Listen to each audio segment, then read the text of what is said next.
안녕하세요. 저는 대구에 살고 있는 30대 초반 여성입니다. 제가 얼마 전에 이혼을 했는데요.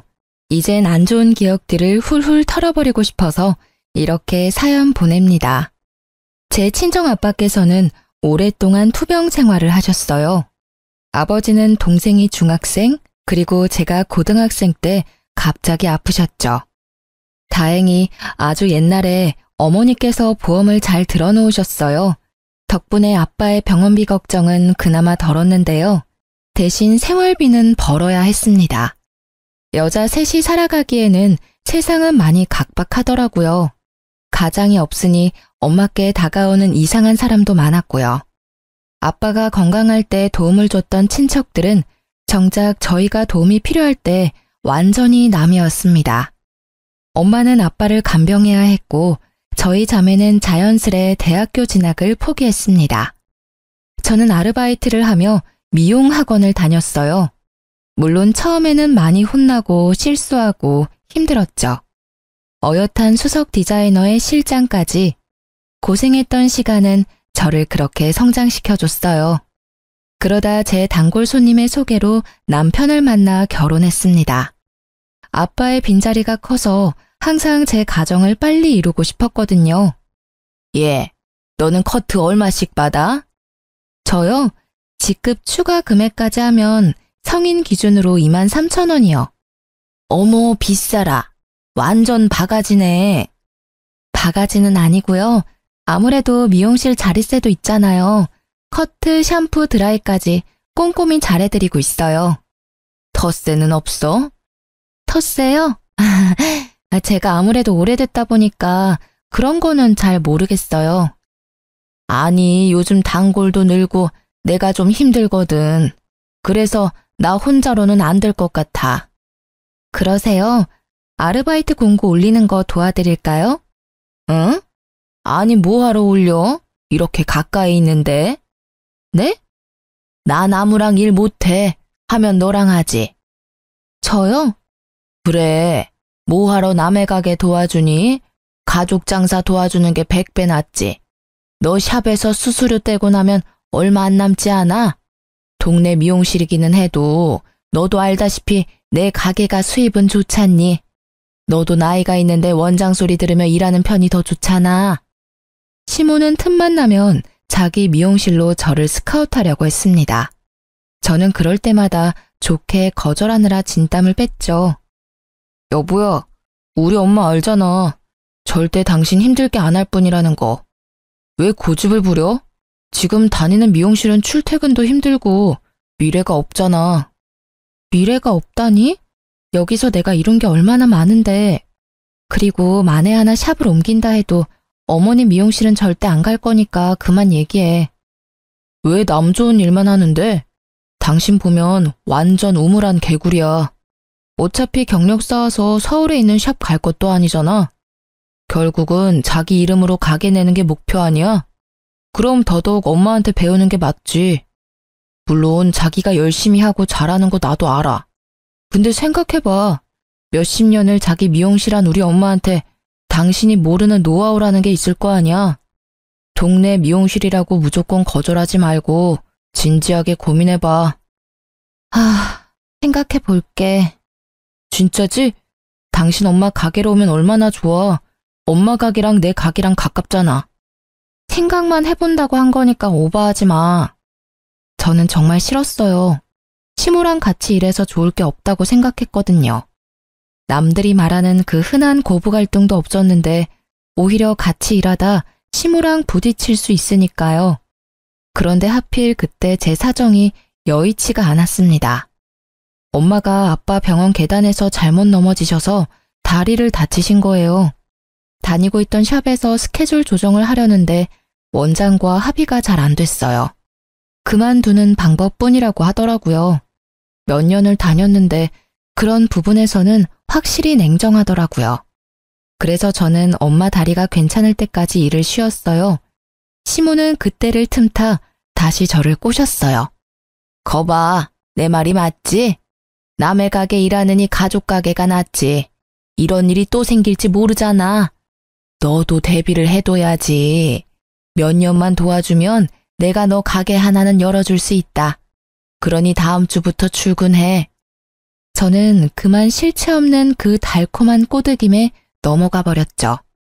어머니, 이렇게 일이 많은데 그동안 어떻게 혼자 다 하셨어요?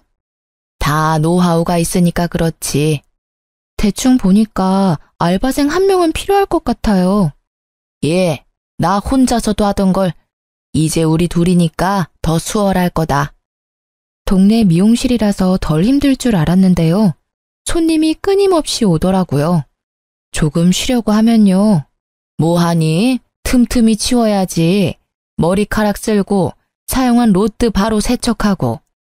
시모는 커트 외에는 손 하나 까딱하지 않더라고요.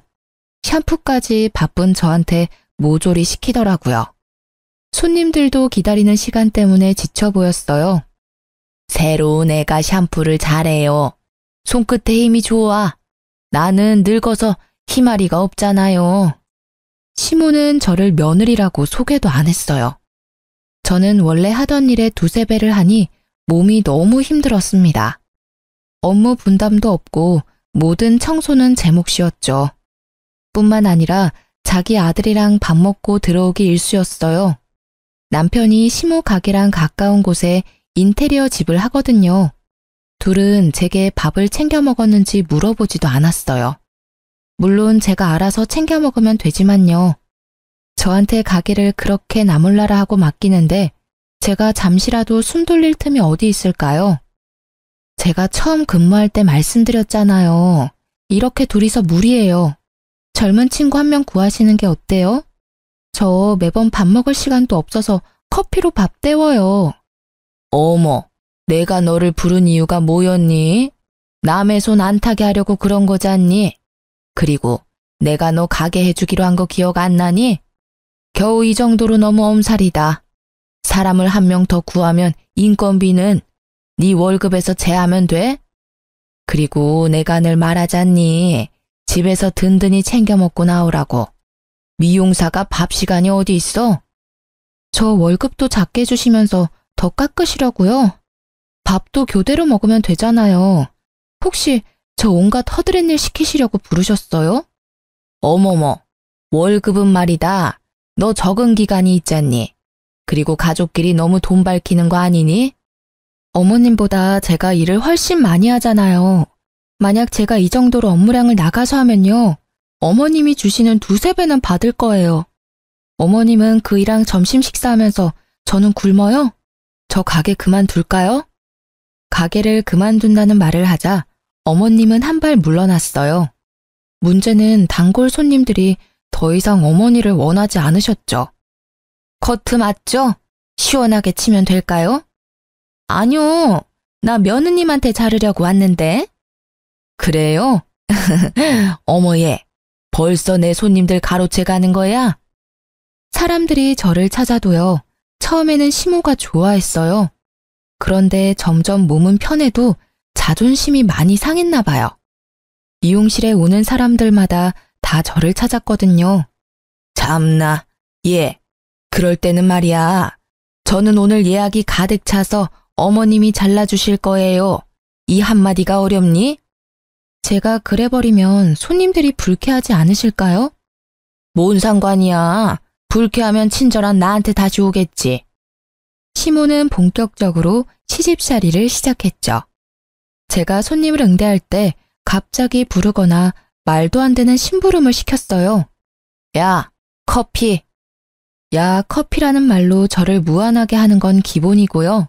가끔 제 손님 커트 끝나서 잘 보내고 나면요. 너, 아니 방금 그 손님 말이야. 대칭이 잘 안 맞던데 확인 잘했어? 그게 무슨 소리예요? 아니 너는 그렇게 대충 확인하면 돼. 내가 쭉 지켜봤는데 그 손님 분명 너 때문에 다시 올 거다. 한쪽이 삐죽 튀어나왔어. 잘못 보셨겠죠. 제가 몇 번이나 확인했어요. 뭐? 원장인 내가 그렇다는데 말이 많니? 손님들 앞에서 소리 지르는 원장. 불편해서 어떻게 시술을 받겠어요. 게다가 제가 몇 년 차인데 커트 하나 제대로 못할까요? 제 손님들이 커트가 마음에 안 들어서 다시 찾아온 적은 물론 단 한 번도 없어요. 오히려 어머님이 잘못한 파마 때문에 클레임이 들어오기 일쑤였죠. 저는 참을 수 없어서 남편에게 말했죠. 나 더 이상 어머님이랑 일 못하겠어.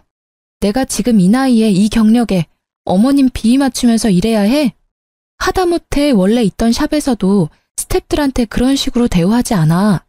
나한테 툭하면 소리 지르고 구박하고 밥도 안 먹이고. 그리고 당신 왜 항상 나 빼고 어머님이랑 둘이 점심 먹어? 너 내 생각은 안 나디? 내 얼굴 좀 봐. 어머님 가게에서 일하고 난 뒤부터 해골됐어. 숨 좀 쉬고 말해. 그러다 뒤로 넘어가겠다. 제가 악을 쓰는데 남편은 표정 하나 안 바뀌더라고요. 안 그래도 우리 엄마 많이 힘들어 하시더라. 너 자존심 세서 엄마 말 죽어도 안 듣는다며? 밥은 어쩌다 몇 번. 시간 맞아서 그렇게 된 건데 꼭 시엄마랑 남편을 질투해야겠어? 당신이 애도 아니고 밥 정도는 알아서 챙겨 먹을 수 있잖아. 남편도 제 편이 아니었죠. 저는 시모에게 단호히 말했습니다. 어머님, 제가 잘못했어요. 새삼스럽게 사과하냐? 이제야 인정하는 거니? 앞으로는 내가 하는 말 귀 기울여 잘 들어. 제가 그동안 잘못 생각했어요. 어머님께서 가게 해준다는 말에 솔직히 욕심났어요. 근데 저 도저히 안 되겠어요. 저 이번 주까지만 나올게요. 뭐? 갑자기 그게 무슨 뚱딴지 같은 소리야? 며느리랑 시엄마랑 같이 일하는 거 정말 아닌 것 같아요. 더 이상 불편해지기 전에 제가 그만두는 게 맞아요. 참나, 정말 복에 겨워가지고. 얘, 나처럼 잘해주는 시모가 어딨니? 나 정도니까 모자란 너를 품에 끼고 있지. 남들 붙잡고 물어봐라. 병상에 누워서 꼼짝 못하는 네 아빠, 그리고 변변한 직업 없이 알바하는 네 동생, 병수발 하느라 아무런 일도 못하고 늙어가는 네 엄마. 집구석 하자가 좀 있냐? 아니 도대체 어떤 집에서 반기겠냐? 나라서 너 받아줬지. 너도 말이야, 남들 다 졸업한 대학교도 못 나와서. 에휴, 방금 그만둔다는 말은 내가 못 들은 걸로 하마. 저는 벽에다 대고 얘기하는 기분이 들었습니다. 어머님, 제가 어머님 아들 가게 월세에 생활비도 부담해요. 그런데 어떻게 고마움 하나 없으시고 저희 집을 험담하세요? 저 이번 주까지 도와드리려고 했는데요. 오늘까지만 출근할게요. 하나부터 열까지 마음에 안 드는 며느리는 이만 물러날게요. 아니 저게 정말 못 배워먹어가지고 어디 시어머니한테 바락바락 대들어? 남편은 시모에게 들었는지 얼굴이 울그락불그락 하더군요. 당신 엄마한테 도대체 뭐라 한 거야? 가게 월세 이번 달부터 알아서 해결해. 그리고 생활비? 그동안 내가 냈으니까 앞으로 네가 내고. 야, 치사하게 진짜 돈 가지고 1억이야? 제가 대답이 없자 남편은 알아서 기더라고요. 시모 역시 아들이라는 무기가 안 통하자 한동안 조용하더군요. 그러다 전화와서는 우는 소리를 하더군요. 가게 매출이 반이나 떨어졌다. 사람들이 다 널 찾아. 애미야, 내가 미안했다. 제발 다시 와주면 안 되겠니? 월급도 올려주마. 사람들이 다 맞은편 골목 미용실에 간단다. 단골 다 뺏기기 전에 제발 돌아오면 안 되겠니? 시모는 제게 싹싹 빌며 애원했습니다. 결국 눈 감고 딱 몇 개월만 더 해주기로 했습니다. 더 이상 전과 같은 괴롭힘은 없었어요. 뭐 가끔 시모가 저를 몰래 째려보다가 들키기는 했지만요. 단골 손님들도 제가 돌아오자 다시 가게를 찾았습니다. 그리고 한 달 뒤였을까요? 저는 자연스레 시모의 미용실을 그만뒀어요. 그즈음 아버지가 돌아가셨거든요. 저는 상실감이 컸지만 무너진 엄마와 동생 앞에서 티를 낼 수 없었죠. 아이고, 이 집 큰딸이 엄청 고생했지. 기특하다, 기특해. 어렸을 때 봤던 아버지의 친구분들은 울지 않고 홀로 꿋꿋하게 서 있는 제게요. 저마다의 위로를 건네셨습니다. 남들도 저를 안쓰러워하는데 남편이라는 놈은 그렇지 않더라고요. 시모도요. 제가 괜찮아 보였나 봐요. 장인어른 오랫동안 투병하셨다 보니까 당신 덤덤한가 봐. 남편은 밤늦게야 시모와 함께 찾아왔어요. 저는 뭐라 할 힘도 없었어요. 아이고, 잘 추슬러야지. 너가 정신을 잘 챙겨야 네 아빠 보험금도 어디 안 뺏긴다. 친척들은 저마다 웬만큼 먹고 살아서 다행히 아빠의 사망보험금에는 관여하지 않았어요. 그 돈으로 셋이 남은 삶을 인간답게 살아보라고 짧은 인사 후 다들 갔습니다. 근데 오히려 그 돈에 관심 많아 보이는 건 시모와 남편이었어요. 그런데 얘, 사망보험금이 정확히 얼마랬지? 엄마, 저번에 들어보니까 꽤 되는 것 같던데? 여러 보험 다 합치면 2억 조금 넘지 않아? 어떻게 나눌지 생각해 봤어? 아무래도 당신이 집에 기여한 게 많고 장녀니까 당신이 좀 많이 가져가야지. 나는 10%, 한 2천만 원만 주면 챙겨주면 돼. 그래도 첫째 딸 사위인데 결혼 때도 보태주신 거 없으시니 사돈어른이 더 챙겨주시겠지. 반반이 맞지 않냐? 반반해. 사실은 정신이 반쯤 나가 있었어요. 겨우 버티고 있었는데 시모와 남편의 말을 들으니 정신이 번쩍 들더라고요. 당신 지금 뭐라고? 어머님, 뭘 반반하라고요? 시모는 한술 더 떴습니다. 근데 얘, 3일장 치르면 우리 미용실은 어떻게 하냐?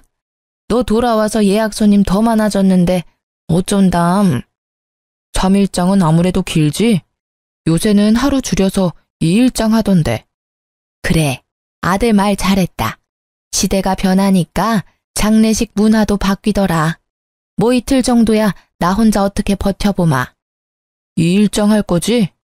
그래, 빨리 주술러야 일상생활도 빨리 되찾지. 너 바로 출근할 거지? 아, 그래.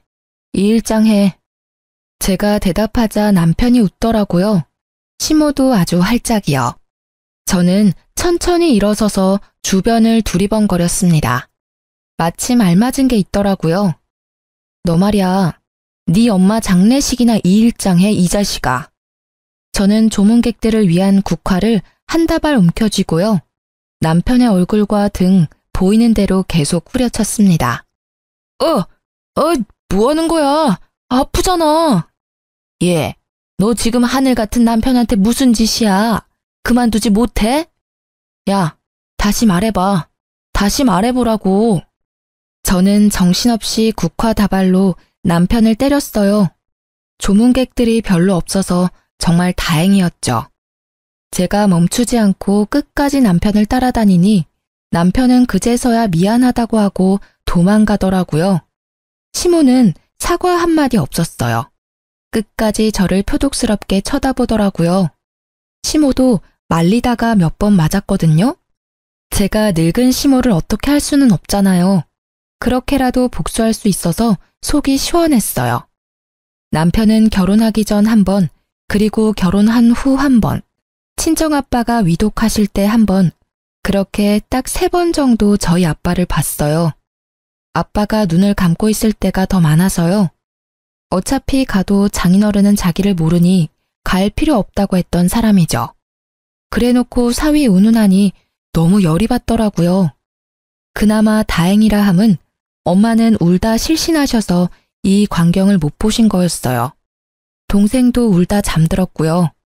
결혼을 잘하지는 못했어도 못한 꼴을 보여주고 싶지는 않았거든요. 장례가 끝나고 몇 개월간 폐인처럼 지냈어요. 밥도 잘 안 먹고 잘 씻지도 않았어요. 너 냄새나. 좀 씻어라. 더러워 진짜. 상 당한 사람들 다 너 같지 않아. 왜 이렇게 유별난지 모르겠네. 보험금 안 나눠주니 심통난 남편은 못된 말만 골라서 하고는 시댁에 가버리더라고요. 친정엄마는 매일 저를 보살피러 오셨어요. 그러다 제가 좀 괜찮아지니 제 눈치를 보다 말씀하셨죠. 아빠 보험금 말인데 생각보다 많이 넉넉하지 않니? 정화도 그렇고 너도 그렇고 좀 늦었어도 공부 다시 해보는 게 어때? 엄마는 이제 너희가 앞만 보고 달려갔으면 해. 우리 딸들 공부 엄청 잘했잖아. 저는 공부라는 말에 심장이 두근거렸습니다. 오랜만에 느끼는 감정이었어요. 함께 전교 1, 2등을 다투던 친구들이 대학 다니는 걸 보면서요. 한때 많이 부러웠고 괴로웠거든요. 그렇게 하고 싶었던 공부를 이제 와서 다시 할 수 있을까 싶었죠. 아빠가 분명 이렇게 쓰라고 남겨주신 걸 거야. 엄마가 뒷바라지 다 할 테니까 이제 너네 둘 다 하고 싶은 거 해. 동생도 마찬가지로 성적이 전교권이었거든요. 동생은 대학교 입학 준비를 하고요. 저는 공무원 시험을 준비하기 시작했습니다. 다행히 저희는 좋아하는 공부를 하면서 금방 활력을 되찾았어요. 엄마도 행복해 하셨고요. 대신 남편과 시모가 문제였어요. 아니, 네가 공무원 준비하면 우리 생활비는, 내 가게 월세는. 장난해? 지금까지 내가 다 했으면 이제는 좀 당신이 부담할 생각 안 들어? 아니, 예고도 없이 갑자기 그러니까 내가 너무 부담되잖아. 뭐가 문젠데? 내가 다 내라고 했어? 생활비 반은 낸다고. 월세는? 가지가지 한다. 가게를 접던가. 손님도 없잖아. 아니면 이혼해. 나 공부하는 거 마음에 안 들면 해줄게. 그럼 나도 생활비 반 안 내도 되니까 좋네. 남편은 이혼 얘기를 하자 금방 수그러들었어요. 시모 역시 제 소식을 듣고 뒤집어졌어요. 그 나이에 무슨 공무원 시험을 준비하니? 아이고 답답하. 그렇게 돈 낭비할 거면 네 가게나 차리지 그랬니? 아니면 내 가게 확장해서 둘이 같이 해도 좋고. 인테리어 사장인 내 아들 두고 쓸데없는 곳에 돈 쓰냐 이 말이다. 어머님, 저 이미 학원 수강료도 전액 결제했고요. 하고 싶은 거 하면서 살 거예요. 이혼하고 하고 싶은 거 하면서 사는 사람들도 있잖아요. 저는 결혼 생활 계속하면서 한다는데 왜 말리세요? 어머님도 공무원 며느리 좋지 않으세요? 넌 무슨 합격이 된 것처럼 얘기한다. 그렇게 자신 있냐? 나이에 맞지 않게 참 너도 순진하다. 꿈도 커. 어머님, 좀 믿고 지켜봐 주시면 안 돼요? 저 자신 있어요. 저는 죽었다 생각하고 공부만 할 생각이었거든요. 무엇보다 아빠가 남겨주신 돈까지 썼는데 열심히 해야지 라는 생각이 너무나 강했습니다. 그런데 그 결심은 계속 깨졌습니다. 저 말고 시모가 깨트렸죠. 아구구구, 어떡하냐? 얘, 잠시 가게로 와라. 큰일 났다. 큰일이 난 것처럼 전화가 와서 가보면요. 종일 가게를 맡겨놓고 어머님은 사라졌어요. 그리고 제가 연락이 안 되면 또 제가 다니는 학원까지 전화를 하셨죠. 빨래랑 설거지랑 청소기 좀 싹 돌리고 가거라. 내가 요새 8시 말고 10시에 문을 닫거든. 집 가면 일할 시간도 없고 골아 떨어져 버리니 부탁할 사람이 너밖에 없어 그런다. 그런 식으로 툭하면 시모는 저를 불러내 부려먹으려 했죠. 공부를 일부러 방해한다는 생각이 들었어요. 당신 어머님한테 나 좀 그만 찾으라 해. 시간 많고 사지 멀쩡한 아들 두시고 왜 자꾸 날 불러? 이 나이에 공시 준비한다고 무시하는 건 괜찮아. 그치만 나이 많고 시간 없는 며느리를 왜 방해하냔 말이야. 그런 건 좀 네 선에서 해결할 수 없어? 문제가 있으면 둘이 해결해. 왜 오만 나한테 짜증이야? 엄마가 너 불러내서 청소를 시키는지 뭘 하는지 내가 일일이 어떻게 알아? 그렇게 나온다 이거지? 남편도 시모도 말이 안 통해서요. 저는 곧바로 친정엄마께 부탁했습니다. 어머, 김서방. 네, 어머니. 어쩐 일이세요? 다름이 아니라 복날이라 삼계탕 하려는데 갈게요. 남편은 먹는 거에 또 환장하거든요. 엄마는 밥 먹으러 오라고 불러놓고 남편에게 고장난 것들을 수리해달라고 부탁했어요. 그리고는 어머, 내 정신 좀 봐. 삼계탕 한다면서 닭을 안 샀네? 김서방, 조금만 기다려봐. 내가 금방 닭 사올게. 그렇게 엄마가 나가서 연락 두절이면 남편은 밥 한 끼 못 얻어먹고 가게로 돌아갔죠. 몇 번 그런 식으로 엄마가 남편을 계속 호출했어요. 남편이 저희 엄마를 많이 어려워하거든요. 거절을 못하고 매번 불려간 거죠. 그럼 야무지게 엄마가 시키는 일을 하고 와서는요. 장모님 진짜 너무하신 거 아니야?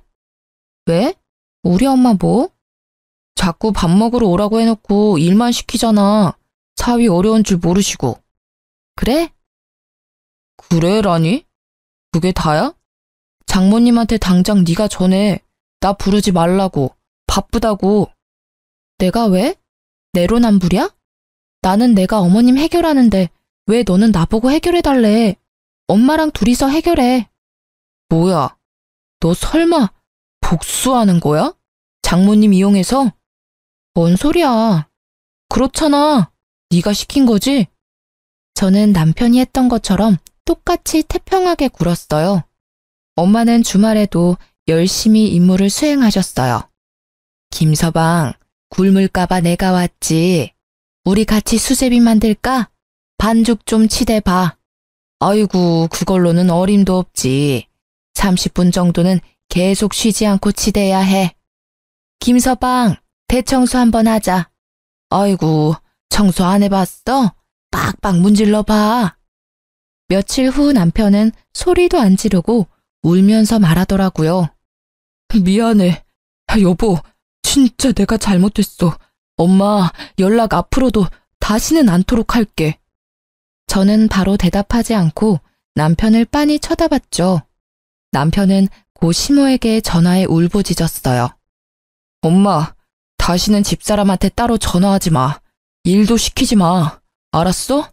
아들이 제발 부탁할게. 못 이기는 척 남편의 사과를 받아줬습니다. 시모는 다행히 약속을 잘 지켰어요.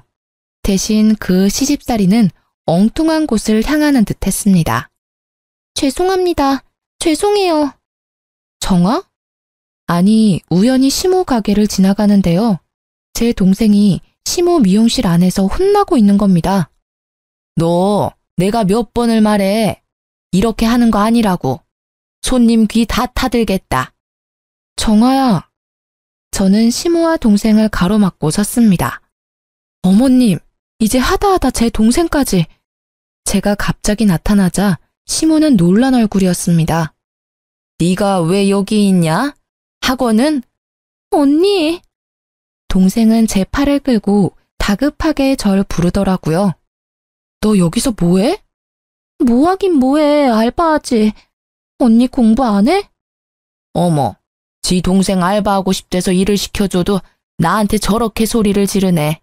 아주 며느리가 왕이다, 왕이야. 알바라뇨? 야, 네가 알바를 왜 해? 엄마한테 용돈 받잖아. 모자라? 그게 아니라 나 방학에 해외여행도 가고 싶고 또 엄마가 뒷바라지 해줘도 나중을 위해서 최소한 생활비는 벌고 싶어서 나도 저축이라는 거 하고 싶단 말이야. 시끄러. 따라와. 저는 동생을 무작정 시모의 미용실에서 끌고 나왔습니다. 너 뭐 사고 쳤어? 급하게 돈 필요해? 아, 그런 거 아니야. 근데 왜 여기서 그래? 여기가 뭐 어때서 나한테 엄청 잘해주신단 말이야. PC방은 야간이라 위험하지 더빙 같은 것도 하기 싫고 여기는 안전하고 시급도 세고 무엇보다 가족이잖아. 동생의 눈이 거짓말하는 것 같지는 않았어요. 저는 시모에게 고개를 숙이고 동생 잘 부탁한다는 말밖에 못했죠. 못 믿었기는 하지만 기껏 해봐야 몇 개월 하겠지 생각했어요. 동생이 알아서 관두겠지 싶었죠. 그런데 진짜 시모가 잘해주는지 꽤 오래 일을 하더라고요. 다행히 시집살이는 며느리인 저에게만 하는 듯 했어요. 시모는 그동안 자신이 잘못했던 게 미안했나 봐요. 제 동생도 챙기고 저도 계속 챙겨주더라고요. 시모는 요거트나 잼 같은 걸 유기농 재료로 직접 만들어서 먹는데요. 갑자기 제 목까지 챙겨주고요. 손님들이 만들어준 케이크나 양념갈비도 저 먹으라고 가져다 주셨어요. 너 공부하느라 이렇게 고생하는데 내 아들은 먹이지 말고 너 혼자 다 먹어야 한다. 그래야 붙지. 한 번에 붙을 자신 있지? 어머님, 제가 진짜 잘할게요. 저절로 효도를 행하고 싶더라고요. 근데 이상하게 공부하는데 배가 너무 아팠어요. 공부에 집중을 못하겠더라고요. 스트레스와 피로 때문에 혹시 몸이 잘못됐나 싶었죠. 네? 장염 증상이 심하네요. 날이 더우니 먹는 거 조심하세요. 문득 생각나는 게 어머님이 주신 음식들이었어요. 병원에 다녀온 날도 시엄마는 음식을 싸들고 왔어요. 어째 얼굴이 더 푸석하냐? 잘 챙겨 먹는 거 맞니? 네, 근데 요새 배가 아파서요. 늙으니까 소화 능력이 떨어지나 봐요. 늙은이 앞에서 못하는 말이 없구나. 돼지갈비다. 네 신랑 주지 말고 너 다 먹어라. 국물까지 같이 부어서 구워라. 촉촉하게 말이다. 돼지갈비면 사족을 못 쓰는 남편인데요. 그걸 잘 아는 시모가 남편을 절대 주지 말라니까 너무 이상했어요. 저는 설마 혹시나 싶어서 어머님이 주신 돼지갈비를 남편에게 전부 구워줬습니다. 여보, 어머님이 당신 꼭 챙겨주래서. 돼지갈비야? 맛있겠는데? 당신은 안 먹어? 난 별로 생각 없어. 당신 다 먹어. 그런데 반응이 바로 오더라고요. 돼지갈비 좀 변질된 거 아니야? 배가 살살 아픈 게. 어? 그래? 약 없어? 줄게. 잠시만 기다려. 저는 확신할 수 없어서 어머님이 음식을 줄 때마다 남편에게 줬습니다. 그럴 때마다 남편은 배가 아팠어요. 아, 여보, 우리 집 냉장고 고장난 거 아니야? 당신이 주는 음식만 먹었는데 왜 이러지? 그래? 어머님이 갖다 주신 음식들인데 당신이 어머님께 한번 여쭤봐. 혹시 어머님 냉장고가 고장난 거 아니야? 소식을 들은 시엄마가 아들 걱정에 곧장 달려왔어요. 너 내가 준 음식들 너 먹으라고 갖다 줬잖니? 네, 어머니. 내 아들한테 다 줬냐? 네. 왜? 너 먹으라니까. 입맛이 없어서요. 왜요? 너 다 알고 그러는 거지? 뭘 말씀이세요? 저는 계속 모르는 척 잡아댔어요. 아니다. 됐다. 어머님, 오늘은 음식 안 가져오셨어요? 그래. 너는 뭐 맨날 나한테 얻어먹으려고만 하니? 시모가 성질을 부리더라고요. 사실은 시모가 오기 전에 동생이 알려줘서 알고 있었어요. 아니, 분명 몇 주씩 방치한 음식인 것 같은데 퇴근할 때마다 며느리 갖다 줘야지 하고 콧노래 부르잖아. 찜찜해서 전화했어. 그때도 제 걱정하는 동생의 상황은 전혀 몰랐죠. 여보세요? 나야. 미용은 아예 관둔 거야? 아, 네, 그렇죠. 시엄마 가게 단골 손님이 전화가 온 거예요. 자기가 말아준 로트가 최고야. 하나하나 얼마나 정성스럽게 말아줘? 저희 어머님도 잘하시잖아요. 아니, 근데 혹시 자기 여동생 있어? 아, 바로 알아보셨구나. 제 동생 맞아요. 거기서 알바해요. 어머, 맞지? 얼굴이 똑 닮아서는. 아니, 세상에 일자리도 많은데 왜 하필? 얼른 그만두라 해. 보니까 엄청나게 구박하더만. 그게 무슨 말씀이세요? 뭔 사정인지는 모르겠지만 말이야. 자기는 무슨 약점을 잡혀서 시댁의 동생까지 잡혀 사는 거야. 안쓰러워서 원 어떤 날은 손찌검도 하는 것 같던데. 저는 그 말을 듣자마자 택시를 타고 시모 가게에 갔습니다. 그때 시모가 제 동생 뺨을 때리는 걸 목격했죠. 지금 뭐 하시는 거예요? 저는 눈이 뒤집어져서 시모를 세게 밀쳤습니다. 아이고, 사람 잡네. 시모는 힘없이 뒤로 자빠졌어요. 지금 제 동생 뺨 때리셨어요? 당신이 뭔데요? 말버릇하고는. 언니, 아니야, 오해야. 너는 그렇게 세게 맞아놓고 무슨 오해야? 예, 맞을 짓을 했으니 맞지. 난 네 동생이라 너처럼 일 잘할 줄 알았다. 근데 이거 원 일을 못해도 너무 못하잖니? 그래, 내가 교육한다고 아프지 않게 살짝 혼 좀 냈다. 근데 감히 어디 시모한테 네가 이 난리야? 웃기지 마세요. 내가 다 들었어. 얼마나 세게 때렸으면 그런 소리가 나? 어디 귀한 내 동생한테 손찌검이냐고요. 안 아파? 그럼 나한테 똑같이 맞아보실래요? 안 아프게 때려드릴게요, 내가. 그러자 동생이 울면서 시모한테 빌기 시작했어요. 언니, 그만해. 사장님, 언니 한번 봐주세요. 동생 말을 들어보니 가관이었습니다. 나 학교 다닐 동안만 여기서 알바하면 우리 빚 다 탕감해 주신다잖아. 그니까 끼어들지 마. 빚이라니? 뭔 소리야 너. 언니 결혼할 때 사장님이 집 해주셨다며. 그래서 혼수는 언니가 해야 하는데 그것마저 다 해주셨다며. 그 빚진 거 내가 1년만 일하면 안 갚아도 된다셨어. 뭐? 알고 보니 시모는 제 동생에게 연락해서 거짓말한 거였어요. 글쎄 제가 결혼 당시 돈이 없어서요. 혼수 냉장고며 TV, 에어컨 전부 다 시모가 사줬다고요. 그걸 갚아야 하는데 동생이 대학 가기 전에 저 대신 일하면 금방 갚는다고요. 그렇게 시모는 어린 동생에게 거짓말을 한 뒤 일을 시킨 거죠.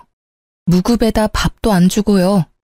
제가 어렸을 때부터 미용실에서 일하고 모은 돈으로 혼수 남편이랑 반반했거든요. 집은 시모가 해준 게 아니라 전세 대출이었고요. 저는 동생에게 너무나 미안했습니다. 제가 결혼 한 번 잘못해서 동생에게까지 상처를 줬으니까요. 우선 동생을 데리고 친정 엄마께 갔는데요. 저는 더 화가 났어요. 엄마도 쓰러지기 직전이셨어요. 그 옆에 내가 미쳤나? 아니, 미용실 보증금 갑자기 올랐대서 나한테 돈까지 빌려가 놓고? 시모가요, 미용실 보증금 때문에 아빠 사망보험금 좀 빌려주면 안 되냐고 사정사정 했대요.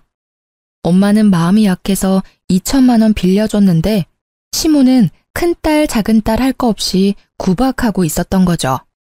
엄마, 내가 해결할게. 저는 고민 끝에 시모에게 복수할 방법이 떠올랐습니다. 시모의 경쟁 가게인 미용실에 찾아가서 솔직하게 사정 이야기를 했어요. 시모에게 복수하고 싶다고요. 딱 한 달만 알바로 일하게 해달라고 했어요. 경쟁 미용실은 오히려 좋아했죠. 제가 시모랑 다르게 실력도 좋고 성격도 좋다고 소문이 났다더라고요. 제 소식을 들은 시모의 단골 손님들은 제가 있는 경쟁 가게로 다 유입됐어요. 시모 가게는 파리가 날렸죠. 얼마 안 가 시모는 소문 듣고 달려와서요. 저를 보자마자 뺨을 내리쳤습니다. 이게 정말 미쳤나? 어디 이런 짓을 벌여? 네가 사람이냐? 이 짐승만도 못한 어디 걷어줬더니 이런 식으로 은혜를 갚아? 어? 툭 하면 상대방 뺨 때리는 게 특기예요. 그 손버릇 좀 고치세요. 그리고 제가 이렇게 하는 이유가 뭔데요? 다 어머님 자업자득 아닌가요? 뭐? 이런 미친, 더 해봐. 더 말해봐. 어디 배운 것도 없고 가진 것도 없는 게 감히 까불어? 사람들이 다 보는 앞에서 시모는 제 뺨을 때리고 온갖 욕설을 악담을 퍼붓더라고요. 그러고도 분이 안 풀리는지 제 머리채를 잡고 이리저리 흔들었어요. 새로운 미용실 원장님은 시모를 겨우 떼놓고 말했죠. 아, 그만! 남의 가게에서 이게 뭐 하는 짓이야? 너야말로 남의 며느리 데리고 뭐 하는 건데? 재밌어? 재밌냐? 그리고 뭐 다들 구경 났어요? 뭘 봐? 넌 인간도 아니야. CCTV 다 찍혔고 내가 경찰 신고도 했어. 원장님한테 제가 사과를 하자 감사하게도 괜찮다고 마무리하라 하셨어요. 그래서 저는 동네 사람들이 다 듣도록 시모의 만행을 떠벌렸죠. 어머님 미용실에 오면 잘해준다면서요.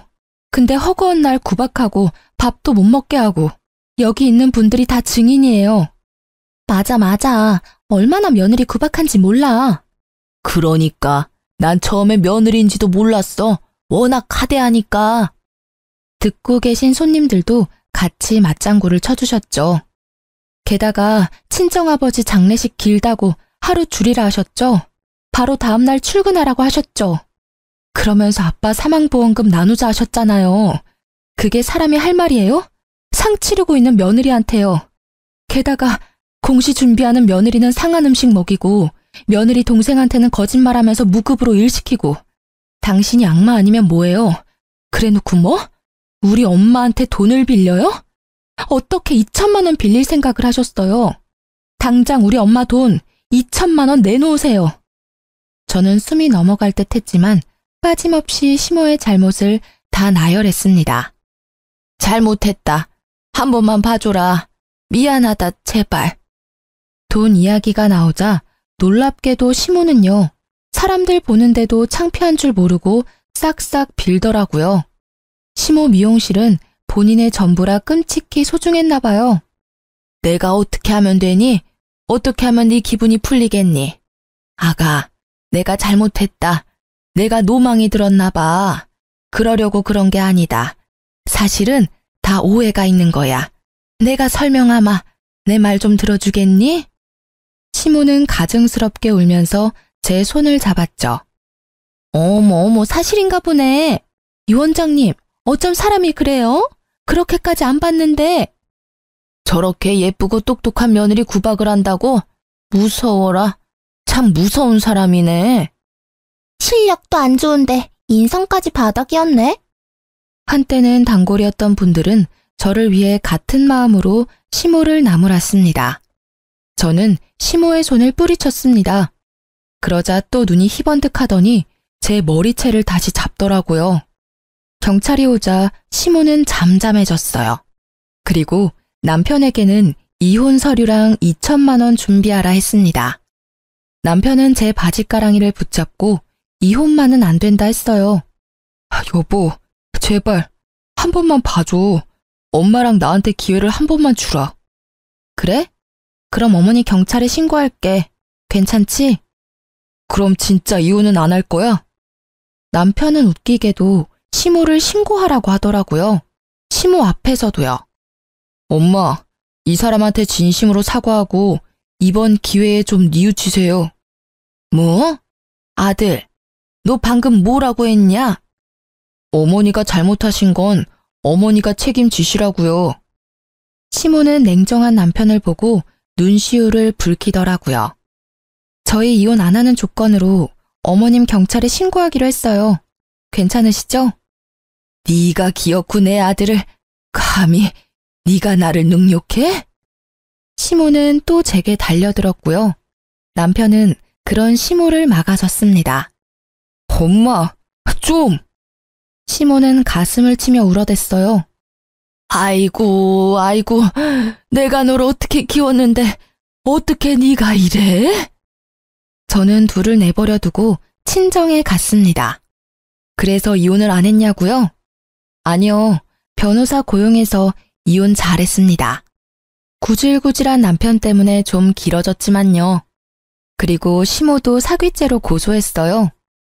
동생한테 빚졌다고 거짓말하고 무급으로 일 시키면서 때리기까지 했으니까요. 벌금으로 마무리됐어요. 다행히 어머니께서 차용증을 잘 받아놓으셔서요. 못 받을 줄 알았던 2천만 원도 잘 받았습니다. 또 동생이 일했던 것도 다 계산해서 월급 받아냈고요. 시모랑 남편 근황은요. 시모 가게 월세 놓던 주인은 제 소문 듣고 깜짝 놀라 시모에게 퇴실을 요구했다네요. 일부러 보증금이랑 월세 높이니 시모가 알아서 가게 접고 나간 거죠. 이미 동네 사람들이 시모 인성 다 알아버려서 가게 손님도 없었지만요. 전 남편도 같은 동네라 가게 문 닫았대요. 동네 사람들 눈초리도 있고요. 원래도 장사 안 됐는데 제가 없으니 월세도 못 냈겠죠. 시모와 전 남편은 둘이 어디서 손가락이라도 빨면서 살고 있겠죠. 다행히 저는 9급 행정직 공시 붙었고요. 동생도 원하는 대학교 합격해서 잘 살고 있습니다. 친정 엄마께서도 여행도 다니면서 잘 지내세요. 아빠가 하늘에서 슬퍼하지 않으셨으면 좋겠네요. 안 좋은 일들을 많이 겪었지만 지금은 정말 행복하니까요. 지금까지 긴 제 사연 들어주셔서 너무 감사합니다.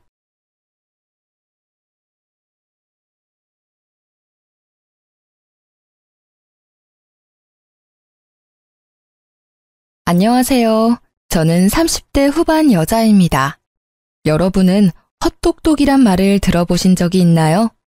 저는 부모님께 가끔 듣긴 했지만 크게 신경 쓰지 않고 넘겼었는데요. 제 인생에서 큰 사건을 겪은 지금은 그야말로 제가 헛똑똑이로 살아왔다는 걸 뼈저리게 느꼈답니다.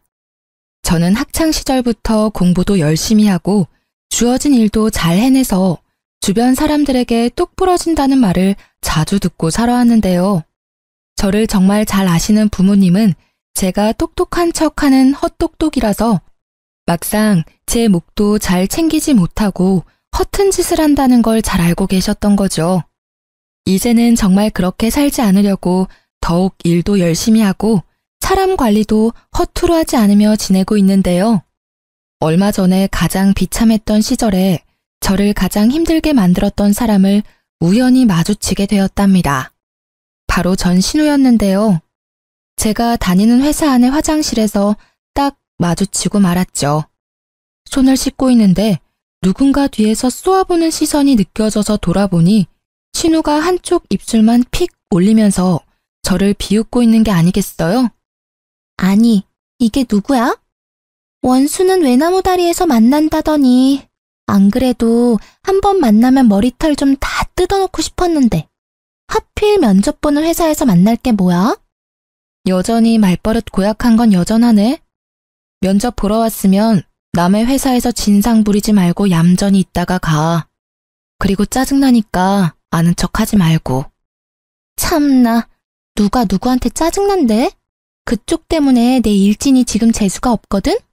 보아하니 여기 면접 보러 온 것 같은데 누가 언니처럼 나이 많은 사람 써주겠어요? 그 나이 먹도록 면접이나 보러 다니나 보네. 누가 누구한테 할 소린데. 너야말로 이제 30 중반인데 너 백수라서 경력도 하나 없잖아.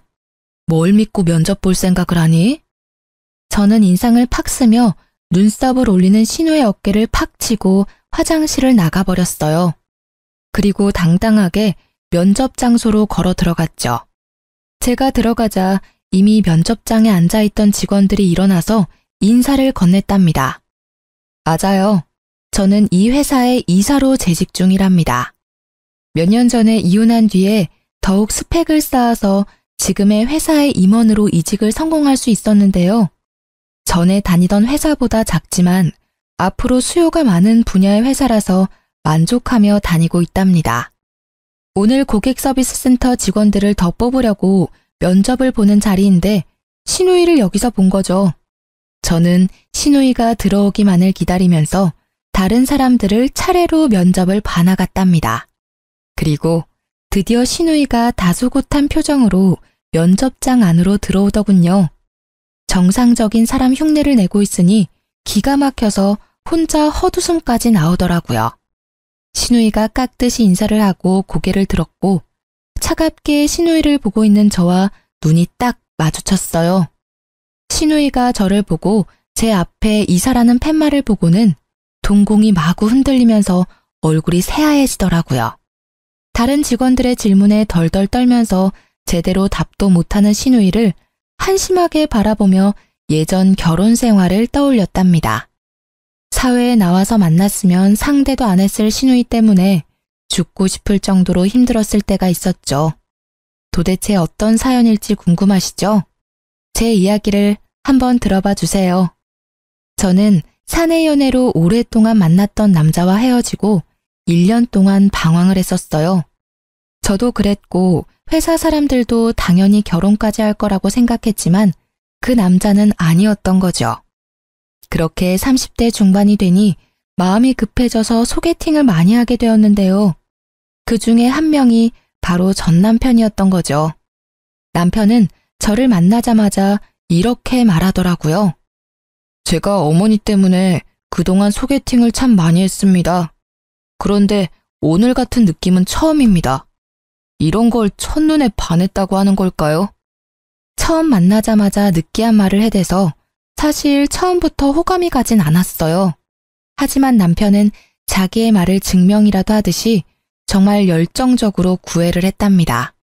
거의 40에 가까운 남자가 20대 남자처럼 열정적으로 애정을 쏟아주니까 저도 마음이 기울더라고요.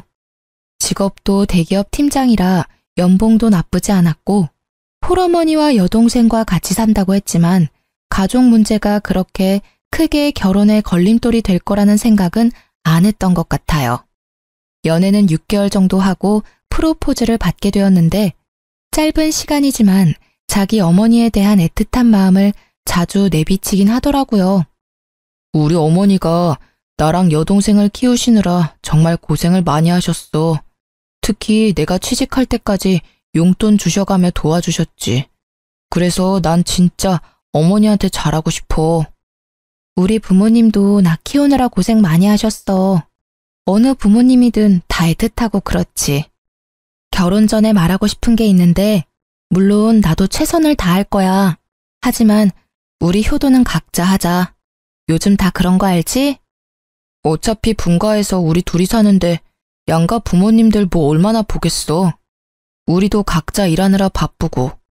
근데 우리 엄마는 며느리랑 딸같이 친하게 지내시는 걸 항상 바라셨으니까 여보가 좀 맞춰줬으면 좋겠어. 너무 정없게 그러지 말고. 그래, 최선을 다한다니까. 그럼 자기도 우리 아버지랑 낚시도 가고 잘 지내줘. 우리 아빠도 사위랑 낚시 다니는 게 꿈이래.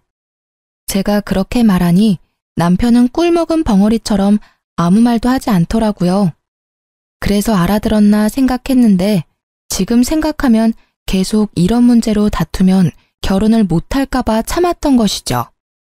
그렇게 상견례를 하게 되었고 고급 한정식 식당을 제가 직접 예약했답니다. 친정 부모님도 정시에 도착하셔서 남편과 이런저런 얘기를 나누시고 있었고요. 그런데 예비 시모와 신우가 1시간이나 늦게 온 게 아니겠어요? 남편이 안절부절 못하니 친정 아버지는 오히려 괜찮다고 다독여 주셨어요. 그때 문이 벌컥 열리며 두 사람이 거만한 태도로 들어오더라고요. 하필 골라도 이런 외진 데를 고를 게 뭐람?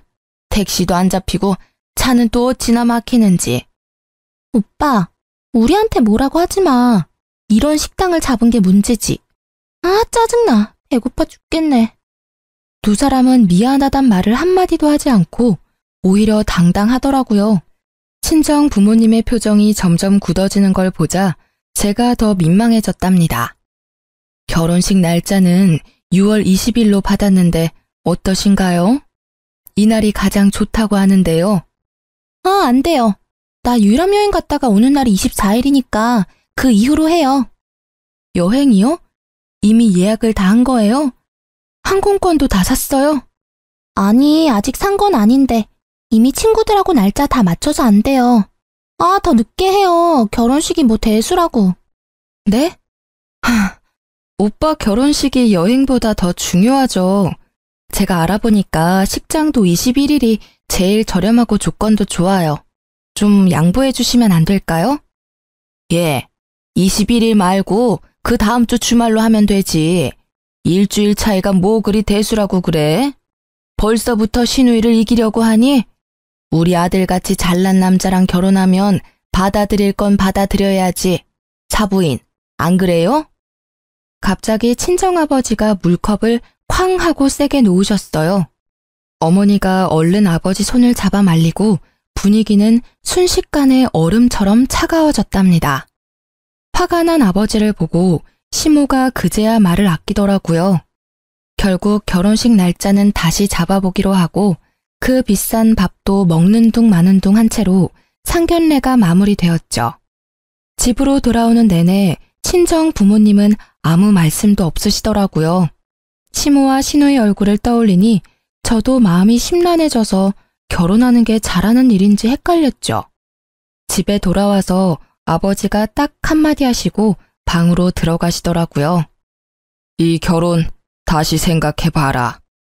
아버지의 차가운 목소리에 정신이 번뜩 드는 것 같았어요. 그래서 며칠간 고심 끝에 남편에게 결혼을 다시 생각해보자고 말했답니다. 그랬더니 매일 저녁마다 집으로 찾아와 친정 부모님 앞에서 죄송하다고 비는 게 아니겠어요. 제 앞에서도 눈물을 흘리면서 애원을 하고 일주일 정도를 매일 와서 아버지를 설득하더라고요. 결국 아버지도 결혼을 허락해 주셨고 남편이 결혼식이며 신혼여행까지 책임을 지고 진행시키더라고요. 제가 신경 쓰지 않도록 세세한 부분까지 신경 써가며 결혼식을 준비하는 걸 보니 이 남자를 믿고 살아가 봐도 좋겠다는 생각이 들었죠. 그렇게 여름에 신부가 되어 결혼식을 치르는 날이 다가왔답니다. 신부 대기실에서 친구들과 사진 찍으며 얘기를 나누고 있는데 문이 벌컥 열리더라고요. 문소리만 듣고도 본능적으로 신우이라는 걸 알겠더라고요. 신우를 본 친구들이 경악을 하며 저를 바라봤어요. 그래서 저도 신우를 쳐다봤는데 세상에 하얀 원피스를 입고 왔더라고요. 거기다 빨간 구두를 신고 화장도 세상 촌스럽게 하고 와서 누가 보면 결혼식 파토 내려고 온 여자인 줄 알겠더라고요. 아가씨, 왜 한복을 안 입고 원피스를 입었어요? 근데 원피스 색이 좀... 색이 왜요? 이거 베이지 색이에요. 내가 살 때도 흰색 아닌 거 확인하고 산 거예요. 나도 예의는 있어요. 그리고 이거 명품이라고요. 소리를 삑 지르고 제 옆에 앉아서 사진을 찍기 시작하는데 진짜 미쳐버리겠더라고요. 친구들도 기가 막혀서 입을 떡 벌리고 있고 다른 사람들은 신우의 옷을 보고 다 수군수군 됐죠.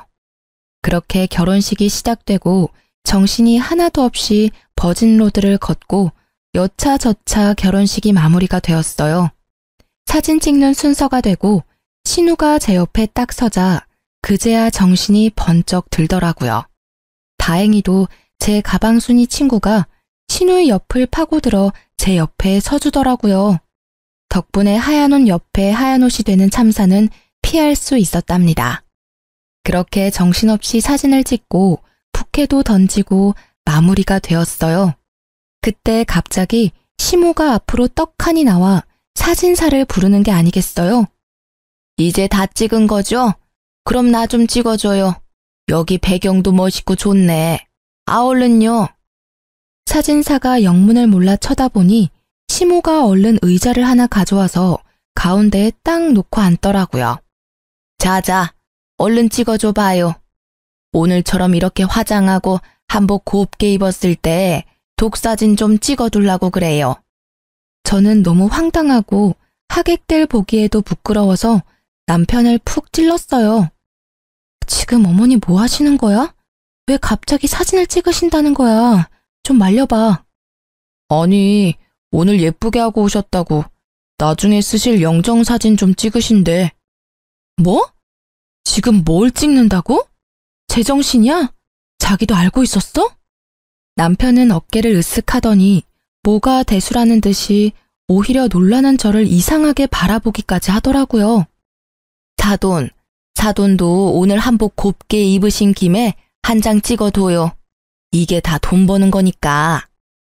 결국 친정 부모님은 얼굴이 굳으셔서 자리를 피해버리셨어요. 그 와중에 시모 머리까지 매만져주며 사진 각도까지 체크하는 신우 모습에 남아있던 하객들이 웃기까지 했답니다. 저는 너무 부끄러워서 쥐구멍이라도 들어가고 싶을 정도였죠. 결국 시모는 영정사진을 찍었고 저는 결혼사진 앨범 선택할 때 시모 사진도 비싼 돈을 주고 사야만 했답니다. 그 장면이 너무 충격적이라 지금도 결혼식은 하나도 기억이 안 나고 떡하니 의자 놓고 앉던 시모 모습이 제일 먼저 떠오를 정도니까요. 신혼집은 시댁과 차로 10분 거리에 있었어요. 남편이 시댁이 있는 동네가 좋다면서 직접 전세 자금까지 다 내면서까지 마련한 아파트였기 때문에 어쩔 수 없이 가까이서 살게 된 거죠. 신혼여행 다녀오고 그 다음 주 주말부터 시모가 남편에게 전화를 해서 집에 오라고 난리를 부리더라고요. 엄마가 나랑 떨어져 살게 되니까 적응이 안 돼서 너무 울적하시대.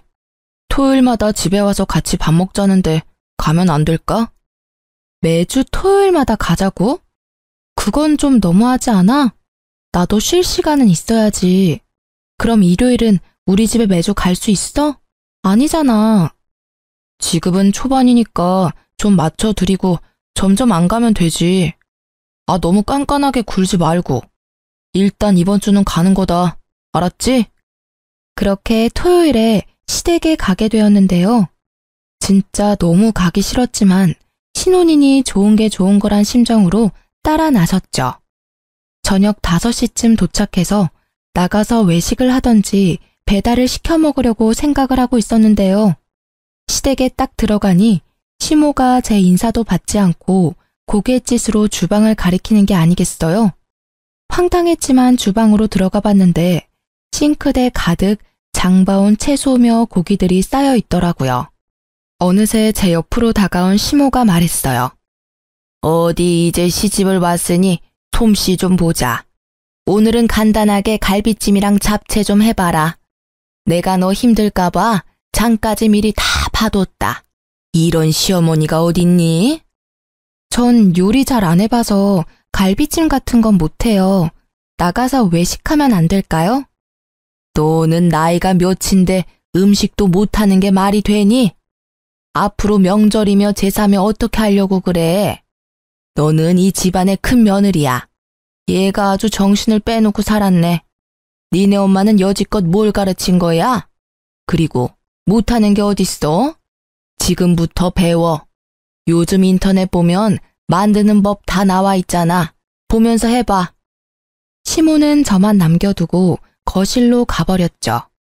황당해서 남편을 좀 부르려고 했는데 셋이 예능 프로를 보며 아주 배꼽을 잡고 웃고 있더라고요.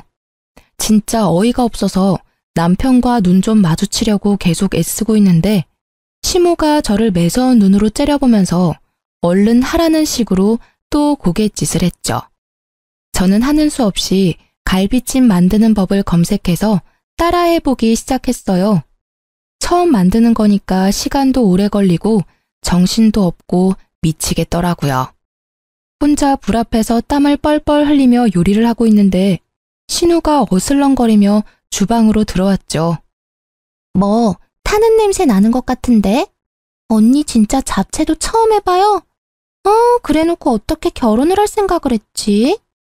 아가씨, 지금 정신 하나도 없으니까 좀 도와주던지 아니면 나갈래요?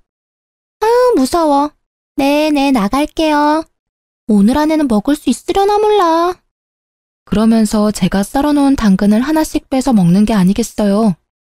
제가 도끼 눈을 하고 쳐다보니까 신우가 훗 하고 비웃고는 들었던 당근을 탁 던져버리고 나가더라고요. 저는 다 때려치고 집으로 뛰쳐가고 싶었지만 참을 인자를 새기며 계속 요리를 할 수밖에 없었죠. 거의 2시간 동안 만들어서 간신히 밥상을 차렸는데 얄미운 신우가 또 한마디 하면서 식탁에 앉더라고요. 배고파 죽겠네. 갈비찜 30분이면 할 걸 무슨 2시간이 걸려? 너무 짜다. 오빠, 잡채 좀 먹어봐. 와, 이렇게 맛없는 거 처음 먹어봐. 우리 아들 도대체 장가 가서 뭐 먹고 회사 가는 거야? 너 남편 저녁밥은 챙겨주니? 그 쉬운 갈비찜도 이따위로 만들고 한심하다 한심해. 너 안 되겠어. 매주 주말마다 와서 요리 배워. 알았어? 저희는 저녁까지 회사에서 다 먹고 와요. 그리고 요즘 밀키트가 얼마나 잘 나오는데요. 돈도 더 절약돼요, 어머니. 말 대답 좀 하지 마라. 너 제사상도 밀키트로 차릴 거야? 에휴, 얘를 뭐부터 가르쳐야 돼? 나이나 어리면 그러려니 하지. 이건 40이 다 돼가면서 남편 밥도 제대로 못 차리는 걸 하필 데려와가지고. 시모는 거칠게 숟가락을 내던지면서 소리를 지르는 거예요. 저는 너무 놀라고 이런 대접받는 게 이해가 되지 않아서 화가 머리 끝까지 났답니다. 입술을 꽉 물고 남편을 쳐다보니 남편은 고개만 푹 숙이고 밥을 먹고 있더라고요. 시누이와 시모는 못 먹겠다면서 거실로 나가서 계속 궁시렁대더라고요. 저는 이대로 가단 폭발할 것 같아서 조용히 일어나 가방을 들고 현관문으로 향했어요. 제가 나가는 걸 본 시모가 악을 쓰듯이 소리를 지르더라고요. 야, 너 어디서 배워먹은 버르장머리야? 당장 안 들어와? 누구 보고 설거지하라고 부엌을 개판으로 만들고 나가는 거야? 야! 저는 그대로 집으로 돌아왔고 남편은 뒤따라오더니 시모한테 전화해서 사과하라고 계속 강요하더라고요.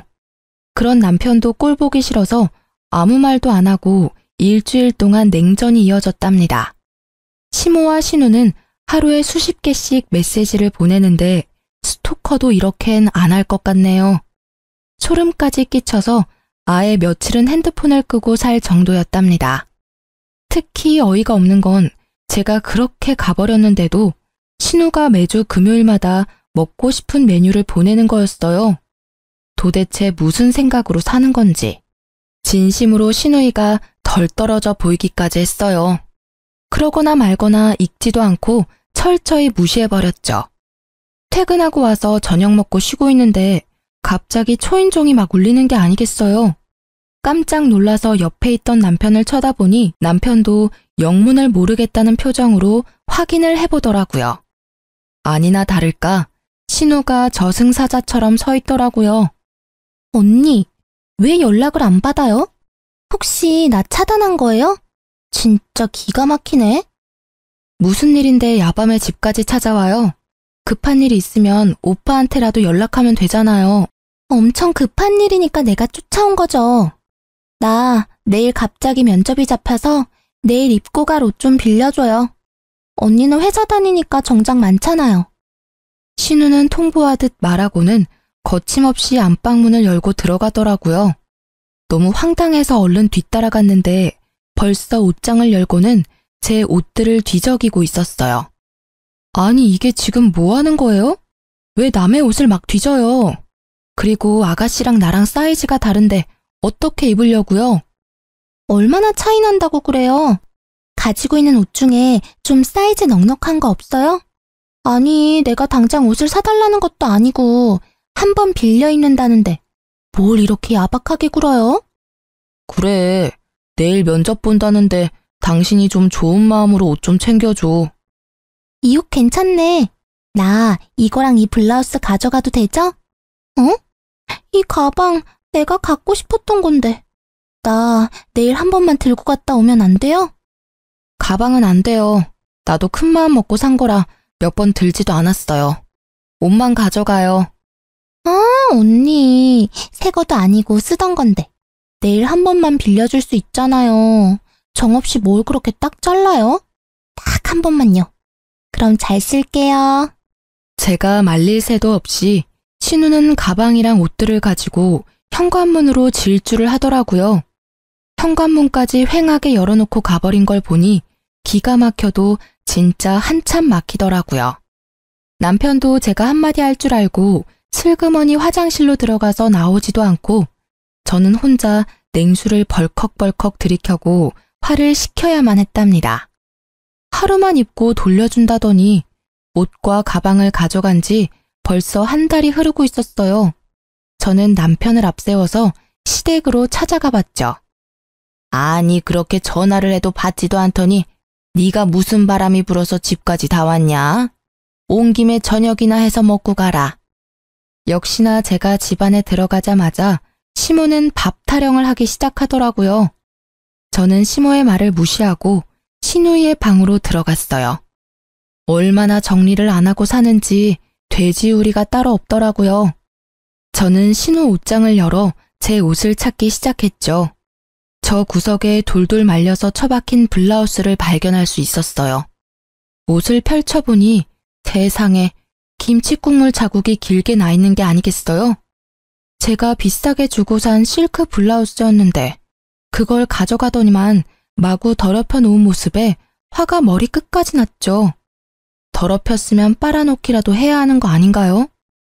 신우가 저를 자기 아래로 생각하니까 이딴 행동을 할 수 있다는 걸 깨달았죠. 저는 옷장을 뒤져서 신우의 옷 중에서 그나마 비싸 보이는 니트를 찾아서 화장실로 갔어요. 그러고는 변기 안에서 신우의 옷을 마구 쑤셔놓고 나와버렸어요. 마침 신우이가 집으로 딱 들어오더라고요. 그런데 저한테 뺏어갔던 가방을 떡하니 들고 있는 게 아니겠어요. 아가씨, 하루 빌려간다면서 한 달이 지나도록 왜 옷을 안 가져와요? 그리고 그 가방, 내 건데 왜 본인 것처럼 들고 다녀요? 당장 내놔요. 아, 진짜. 그까짓 것 얼마나 한다고 집까지 와서 난리예요. 어차피 언니한테 이 가방 어울리지도 않아요. 나이 들어서 이런 거 들면 뭐해요? 들고 다녔으니까 준 거잖아요. 그냥 나한테 줘요. 사달라는 것도 아니고. 이거 봐요. 옷에도 김치국물 잔뜩 흘려놓고. 아가씨는 기본 예의가 없네요. 당장 가방 내놔요.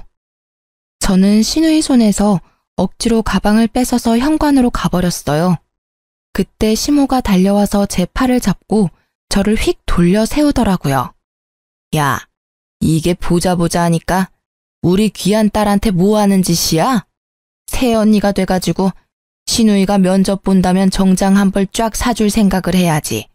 큰며느리 그릇이 간장종지만한데 집안 잘 돌아가겠다. 어머니, 저도 우리 집에선 귀한 딸이에요. 그리고 생판 모르는 사람한테 숟가락 하나를 빌려도 깨끗하게 닦아서 돌려주는 게 당연한 건데 아가씨 하는 짓 좀 보세요. 그때 신우이가 악하고 소리를 지르는 소리가 들리더니 변기물이 뚝뚝 떨어지는 니트를 들고 제 앞으로 달려들더라고요. 이거 언니가 이랬어요? 진짜 미친 거 아니야? 이게 얼마짜린데? 더군다나 니트를 변기에 쳐박아? 진짜 정신병자네? 오빠 정신병자랑 결혼했어. 나 절대 못 넘어가. 얘가 처음엔 아주 얌전을 떨더니만 아주 무서운 애였네. 진짜 네가 이런 거야? 너 제정신이야? 당장 우리 딸한테 사과하고 당장 똑같은 거 사와. 그럼 아가씨도 내 블라우스랑 뜯어진 치마 똑같은 걸로 사와요. 그럼 나도 그까짓 니트 사다 줄 테니까. 그리고 어머니, 덜 떨어진 아가씨 그렇게 계속 감싸면 아가씨 결혼도 못하고 평생 저렇게 살 거니까 정신 차리세요. 저는 할 말을 잃고 어버버하는 시모를 뒤로 하고 남편을 쳐다보지도 않고 집으로 돌아와 버렸답니다. 남편도 바로 저를 따라와서 엄청나게 화를 내더라고요. 시모와 시누이가 핸드폰에 불이 나도록 번갈아가며 전화하는 건 말할 것도 없고요. 한 번도 제 편을 들지 않는 남편한테도 더 이상 실망할 것도 없고 말 섞기도 지쳐서 완전히 무시하고 말도 하지 않고 지냈답니다.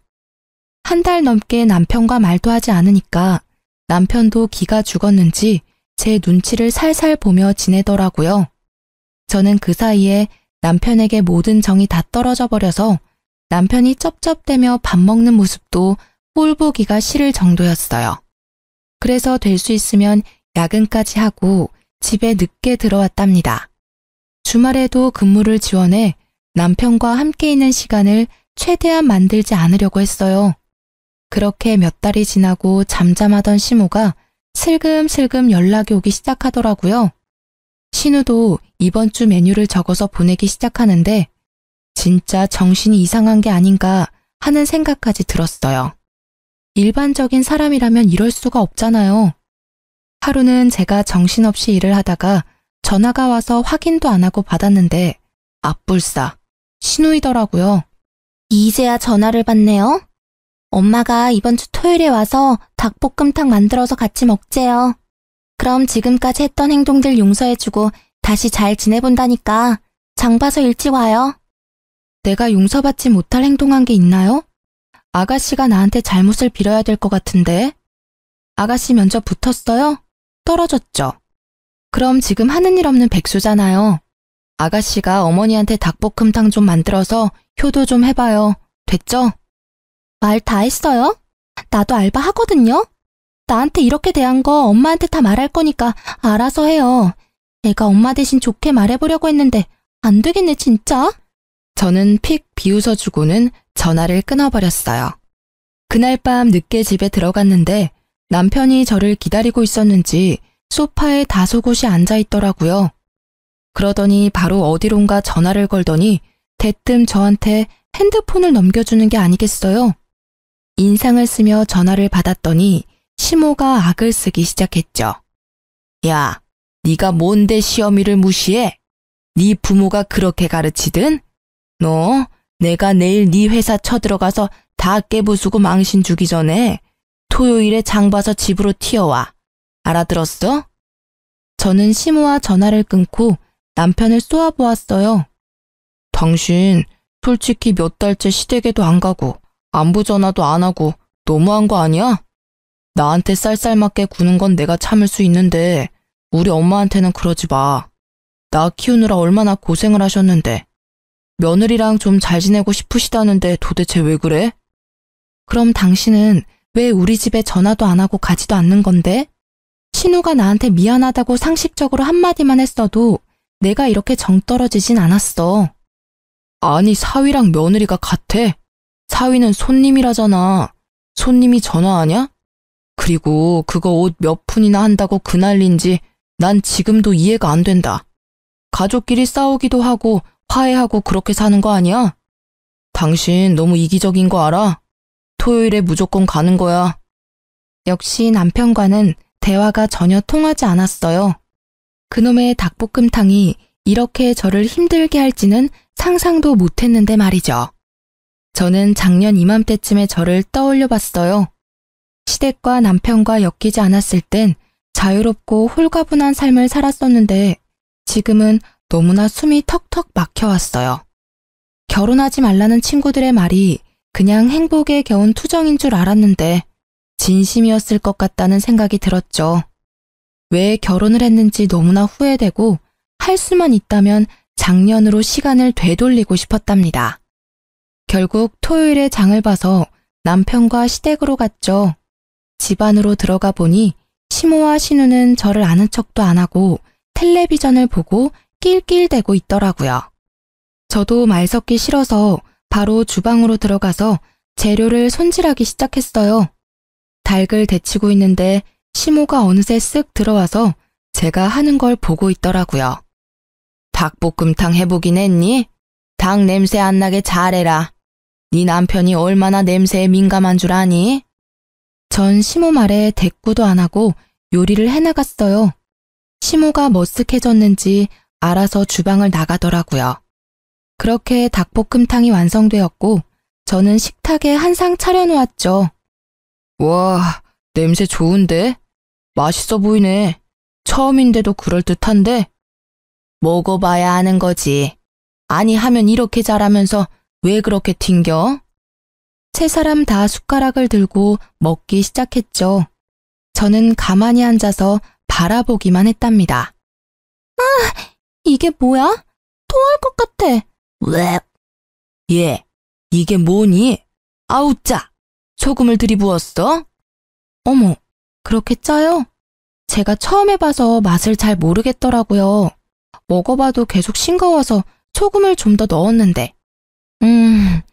먹어보니 좀 짜긴 하네요. 어떡하죠? 시모가 열이 받았는지 숟가락을 집어 던지더라고요. 신우는 화장실에 가서 토를 하는지 입을 씻어내는지 한참을 나오지 않았죠. 당신 이게 뭐 하는 짓이야?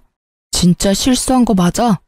이렇게 소금 범벅을 해놓고 어떻게 남편 먹으라고 내놓을 수가 있어? 너 딱 봐도 일부러 그랬지? 이거 진짜 못 쓰겠네. 주방도 아주 개판으로 만들어 놓고. 너 당장 싹 정리하고 집 청소까지 다 해놓고 있어. 너는 밥 먹을 자격도 없어. 우리는 나가서 밥 먹고 올 테니까 그때까지 기다리고 있어. 난 이번 일 절대 그냥 못 넘어가. 이건 우리 집을 무시하는 거야. 저는 아무 대꾸도 하지 않고 소금 범벅 닭볶음탕을 바라보고 있었죠. 세 사람은 기가 막히다고 한참을 열을 내더니 밖으로 나가더라고요. 저는 주방을 더 엉망으로 만들어 놓고 닭볶음탕이 담긴 냄비를 가지고 친정으로 향했어요. 사실 덜어놓은 한 접시에만 소금을 쏟아부었고 나머지는 정상적인 닭볶음탕이었거든요. 제가 갑자기 찾아오자 친정 부모님은 놀라신 눈치였지만 제가 만든 닭볶음탕을 드시면서 맛있다고 행복하게 드시더라고요. 저도 그런 부모님의 모습을 보며 그동안 부모님을 위해 요리 한번 제대로 해본 적이 없다는 걸 깨닫고 제 자신을 돌아보게 되었죠. 부모님과 식사를 마치고 수다를 떨면서 오랜만에 평화로운 시간을 보내고 있는데 아니나 다를까 핸드폰에서 불이 나도록 연락이 오기 시작했어요. 30분 정도 지났을까? 친정집 현관문을 누가 미친 듯이 두드리기 시작했답니다. 놀라신 부모님이 현관문을 열자 남편이 씩씩대며 서 있더라고요. 아니, 자네, 이게 무슨 일인가? 왜 이렇게 문을 부수듯이 두드려? 제 처 여기 있죠? 아무리 전화를 해도 받아야 말이죠. 야, 당장 나와. 야라니? 자네 왜 이렇게 흥분을 했나? 도대체 무슨 일인가? 저게 우리 집 주방을 개판으로 만들고 일부러 소금을 들이부어서 제 동생은 죽을 뻔했다고요. 아니, 시댁을 얼마나 무시하면 그딴 짓을 합니까? 저 절대 못 넘어갑니다. 오늘 아주 버릇을 단단히 고쳐놔야지. 야, 당장 나와. 누가 들으면 내가 음식에 독이라도 탔는 줄 알겠네. 당신이야말로 우리 집에 와서 이게 무슨 행패야? 우리 집은 우스워 보여? 이게 아직도 말대답이야? 하늘 같은 남편을 이따위로 취급해? 당장 따라 나와. 남편이 제 손목을 세게 비틀어서 잡아 끌기 시작했어요. 화가 난 아버지가 남편을 팍 밀쳐버렸죠. 자네야말로 장인 장모를 얼마나 무시하면 내 앞에서 내 딸 손모가지를 비트나? 여지껏 우리 딸 이렇게 대한 거야? 당장 꺼지게. 당장. 친정아버지가 문을 못 닫도록 막아대는 남편을 다시 한번 세게 밀어서 넘어뜨리고는 현관문을 닫아버렸답니다. 남편은 한참을 쿵쿵 발로 현관문을 차다가 돌아갔죠. 너 여지껏 이런 취급을 받았어? 네가 저놈보다 뭐가 부족해서? 당장 이혼해라. 하나 보면 열을 안다고 더 볼 것도 없다. 아버지의 말을 듣고 저도 정신이 바짝 차려지면서 이혼을 해야겠다는 결심이 굳어졌어요. 그렇게 당장 남편에게 이혼을 통보했고 남편은 절대 안 된다며 집으로 들어오라고 했어요. 난 이혼할 때까지는 절대 그 집으로 돌아가는 일 없을 거야. 내가 그 집에 가는 날은 내 짐을 빼오는 날뿐이야. 오늘 당신 회사로도 이혼 서류 보냈으니까 당장 도장 찍어서 보내. 내가 바람을 폈냐? 너를 패기라도 했냐? 내가 이혼 안 하겠다는데 네가 무슨 수로 이혼을 할 건데? 어디 한번 계속 개겨봐. 누가 이기나 보자. 저는 닭볶음탕을 만들러 간 날에 시모와 남편이 한 대화를 모두 녹음했었고 남편이 친정에 와서 소란을 피운 것도 모두 녹음을 해놓았었거든요. 일부분을 남편에게 보내자 남편이 일단 이혼 서류 들고 만나자고 태도를 바꾸더라고요. 그래서 약속 장소로 나가서 남편을 기다렸답니다. 문 쪽이 소란스러워 뒤돌아보니 시모와 시누이와 남편이 같이 몰려 들어오더라고요. 시모는 저를 보자마자 제 따귀를 마구 때리기 시작했어요.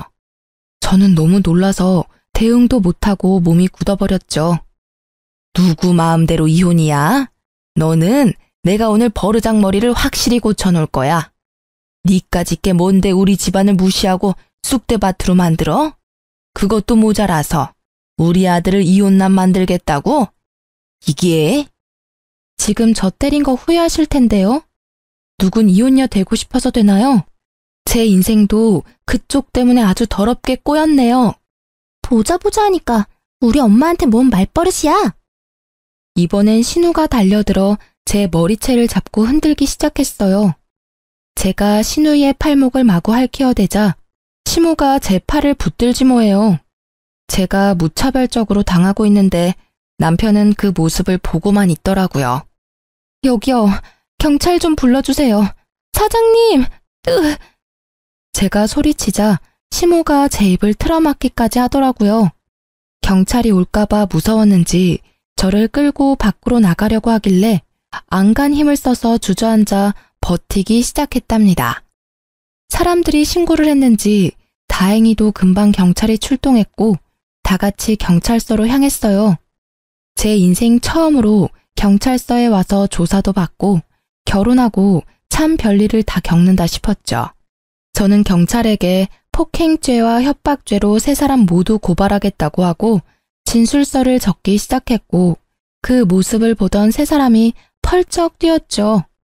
아니, 가족끼리 좀 다툰 거 가지고 무슨 협박죄? 형사님, 얘 좀 보세요. 말도 안 되는 소리를 하고 있네 진짜.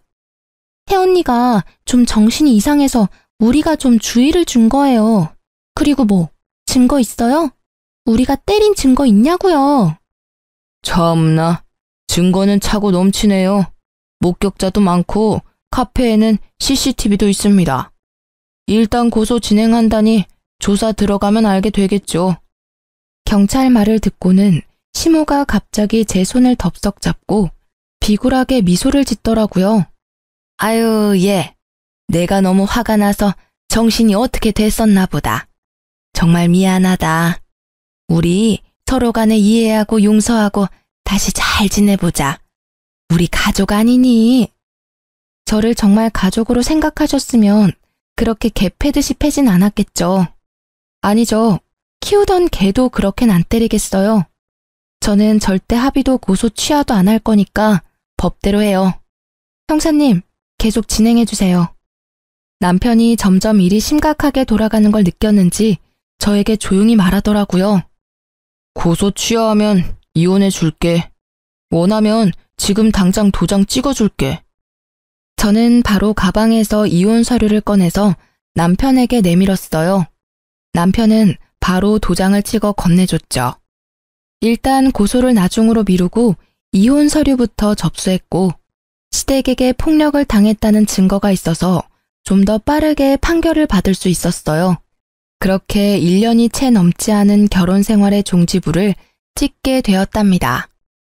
이혼 확정 신고한 바로 다음 날 저는 다시 해당 경찰서에 찾아가 고소를 진행했고 몇 달이 지나 시모와 시누이에게 폭행죄로 벌금이 선고되었다는 걸 통보받을 수 있었어요. 그리고 바로 남편과 시모에게 계속 연락이 왔고 제가 받지 않자 온갖 욕을 해대며 음성 메시지를 잔뜩 남겨놓았더라고요. 전 상대하기도 싫어서 바로 핸드폰 번호도 바꾸어 버리고 남편과 시댁 자체를 머릿속에서 지워버리려고 온갖 노력을 했어요. 1년의 결혼과 이혼 과정은 제 인생에서 철저히 도려내고 싶은 부분이라 오히려 질질 끌지 않고 빨리 해결해서 감사할 뿐이었죠. 그렇게 5년의 시간이 흐르고 저는 연애도 하지 않고 오로지 일에만 몰두했답니다. 그러다가 헤드헌터에게서 현재 회사의 임원 자리로 스카웃 제의를 받아 이직을 하게 되었고 혼자여도 만족스러운 삶을 살아가고 있었죠. 그러다가 면접 자리에서 전 시누이를 딱 맞닥뜨리게 되니 예전 생각이 나서 기분이 너무 안 좋더라고요. 면접 내내 제 눈치만 보며 말도 제대로 못한 시누이는 쫓기듯이 면접장을 나가버렸어요. 그렇게 마무리가 되었나 싶었는데 복도에서 저를 기다리고 있더라고요. 제가 무시하고 지나가자 거칠게 제 손목을 낚아채는 거 있죠? 저는 시누이의 손을 탁 쳐내고 날카롭게 쏘아붙였어요. 이게 지금 예의 없게 무슨 짓이죠? 우리 집은 개떡같이 만들어 놓고 혼자 아주 잘 나가고 계셨네? 너랑 이혼하고 우리 오빤 회사에서 잘려서 지금까지 백수야. 생활비가 없어서 우리 엄마가 청소 일하러 다니다가 허리 다쳐서 지금 요양병원에 있어. 다 너 때문이야. 어떻게 책임질래? 네 오빠가 잘려서 다시 직장 못 구하는 게 왜 내 탓이니? 무능력한 네 오빠 탓이지. 그럼 네가 정신 차리고 고깃집 불판이라도 닦아서 돈을 벌어야지. 너 지금까지 백수지? 뭐? 너 지금 말 다 했어? 너 때문에 빨간 줄 생겨서 취직도 못하는 거잖아. 네가 책임져. 그러니까 나 여기 합격시켜. 너 이 사람이여. 신우가 큰 소리를 내는 게 들렸는지 대표님이 이쪽으로 걸어오는 게 보였어요. 김 이사님, 무슨 일 있나요? 괜찮아요? 아닙니다. 아무 일 없습니다. 대표님, 오늘 면접 지원자인데 끝나고 뭘 좀 물어보셔서요. 신우의 눈에도 대표님이 젊은 훈남으로 보이는지 갑자기 얼굴을 붉히며 다소곳해지더라고요. 그 모습이 어이가 없어서 헛웃음이 났죠. 저는 주위를 둘러보고 아무도 없다는 걸 확인하고는 슬쩍 대표님의 팔짱을 꼈답니다. 대표님이 놀라서 저를 바라보다가 저와 눈이 마주치고 흐뭇하게 미소를 지었어요. 그 모습을 보고 신우이의 입이 떡 벌어진 채 굳어 있더라고요. 비밀로 하자더니 소문이라도 나면 어쩌려고 그래요? 나야 좋지만.